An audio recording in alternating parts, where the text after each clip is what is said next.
Yes guys, ತುಂಬಾನೇ ಖುಷಿ ಆಯ್ತು. ಇವತ್ತು ಧನಂಜಯ ಸುಮಾರು ಒಂದು 4 ಗಂಟೆಗೆ ಅರಮನೆಯನ್ನ ಬಿಟ್ಟಿದ್ದು 5:20ಕ್ಕೆಲ್ಲ ಬನ್ನಿ ಮಂಟಪ ಮುಂಭಾಗ ತಲುಪಿಬಿಟ್ಟ ನಮ್ಮ ಧನಂಜಯ. ನಿಜವಾಗ್ಲೂ ಕೂಡ ಜನರಿಗಂತೂ ತುಂಬಾನೇ ಖುಷಿ ಆಯ್ತು.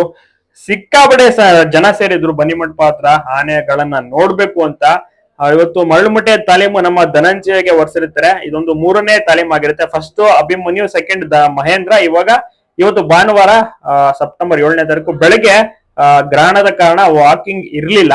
ಇವತ್ತು ಸಂಜೆ ವಾಕಿಂಗ್ 7 ಗಂಟೆಗೆ ಸ್ಟಾರ್ಟ್ ಮಾಡಿ 5:20ಕ್ಕೆ ಕರೆಕ್ಟ್ ಆಗಿ ಅಂದ್ರೆ 1 ಗಂಟೆ 20 ನಿಮಿಷ ತೆಗೆದುಕೊಳ್ತಾನೆ ಬನ್ನಿ ಮಂಟಪ ತಲುಪಕ್ಕೆ ನಮ್ಮ ಧನಂಜಯ ಟೀಮ್. ಮರಳುಮುಟ್ಟೆ ತಾಲೀಮ್ ಸೂಪರ್ ಆಗಿ ಹೊರಿಸಿದ್ರು ಧನಂಜಯ್ಗೆ. ಎಲ್ಲರೂ ಕೂಡ ನೋಡಿ ಖುಷಿ ಪಟ್ಟಿದ್ದಾರೆ.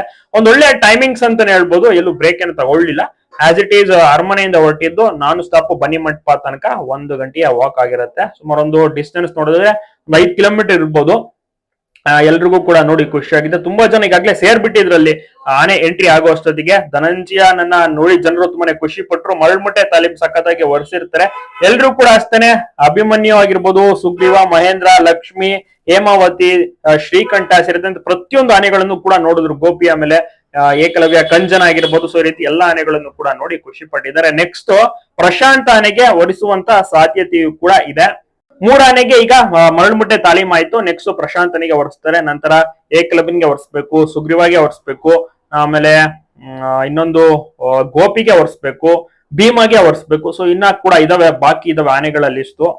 ಡೇ ಬೈ ಡೇ ಅಂದ್ರೆ ಒಂದಿನ ಆದ್ಮೇಲೆ ಒಂದಿನ ಬೇರೆ ಬೇರೆ ಆನೆಗಳಿಗೆ ತೂಕವನ್ನ ಕೂಡ ಹೊರಿಸೋಕೆ ಸ್ಟಾರ್ಟ್ ಮಾಡ್ತಾರೆ. ಆನೆಗಳನ್ನ ಜನರು ನೋಡಿ ಖುಷಿ ಪಡ್ತಾರೆ. ಆಡ್ಲಿ ಇನ್ನೇನಿದ್ರು ಒಂದು 25 ದಿವಸಗಳಿದೆ ಅಷ್ಟೇನೆ. ಜನರಂತೂ ಫುಲ್ ಎಕ್ಸೈಟೆಡ್ ಆಗ್ಬಿಟ್ಟಿದ್ದಾರೆ. ಈಗಾಗಲೇ ಲೈಟಿಂಗ್ಸ್ ಗಳು ಕೂಡ ಶುರುವಾಗಿದೆ. ಮತ್ತೆ ದಸರಾ ಟಿಕೆಟ್ ಗಳು ಕೂಡ ಸ್ಟಾರ್ಟ್ ಆಯ್ತು. ಗಮನಿಸ್ತಾ ಇರ್ಬೋದು, ಎಲ್ಲಾ ಆನೆಗಳು ಕೂಡ ಬನ್ನಿ ಮಂಟಪದಲ್ಲಿ ನೀರು ಕುಡಿತಾ ಇದಾವೆ. ಜನಗಳನ್ನ ನೀವು ಇಲ್ಲಿ ಗಮನಿಸಿ.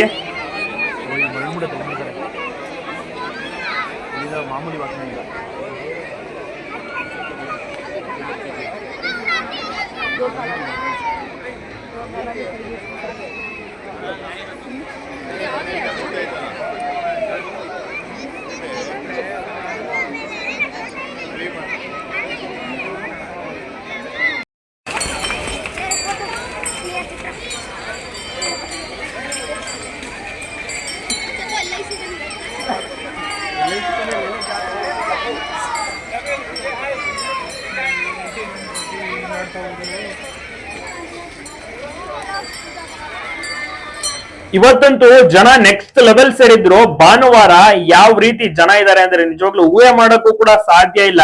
ದಿನದಿಂದ ದಿನಕ್ಕೆ ಡೇ ಬೈ ಡೇ ಆನೆಗಳ ಒಂದು ಕ್ರೇಜ್ ಅಂತೂ ತುಂಬಾನೇ ಜಾಸ್ತಿ ಆಗ್ತಾ ಇದೆ. ಜನರು ಎಂಜಾಯ್ ಮಾಡ್ತಾ ಇದ್ದಾರೆ. ಪ್ರತಿಯೊಂದು ಆನೆಗಳ ಹೆಸರು ಜನರಿಗೆ ಗೊತ್ತಿರುತ್ತೆ, ಇನ್ನ ಹೊಸಬ್ರಿಗೆ ಗೊತ್ತಿರೋದಿಲ್ಲ, ಬಟ್ ಎಂಜಾಯ್ ಮಾಡ್ತಾರೆ. ಎಲ್ರು ಕೂಡ ಜೋರಾಗಿ ಭೀಮಾ ಅಂತಾರೆ, ಅಭಿಮನ್ಯು ಅಂತಾರೆ, ಸುಗ್ರೀವ ಅಂತಾರೆ, ಶ್ರೀಕಂಠ ಅಂತಾರೆ. ಹೆಸರುಗಳು ಕೂಡ ಗೊತ್ತಿದೆಯಲ್ಲ, ಜೋರಾಗಿ ಕೂಗ್ತಾರೆ. ಅದೇ ರೀತಿ ಆನೆ ಸೊಂಡ್ಲೆಲ್ಲ ಎತ್ತುತ್ತೆ, ಸಿಗ್ನಲ್ ನಮಸ್ಕಾರವನ್ನ ಮಾಡುತ್ತೆ. ಜನರು ಫುಲ್ ಖುಷಿ ಆಗ್ಬಿಡ್ತಾರೆ. 14 ಆನೆಗಳ ವಾಕಿಂಗ್. ಅದರಲ್ಲಿ ಇವತ್ತು ಧನಂಜಯಗೆ ವಿಶೇಷವಾಗಿ ಮರಳು ಮೂಟೆಯನ್ನ ಸಹ ಕಟ್ಟಿದ್ದಾರೆ. ನಿಜವಾಗ್ಲೂ ನೋಡಕ್ಕೆ ಖುಷಿ ಆಯ್ತು. ಜನರು ಎಂಜಾಯ್ ಸಹ ಮಾಡಿದ್ದಾರೆ.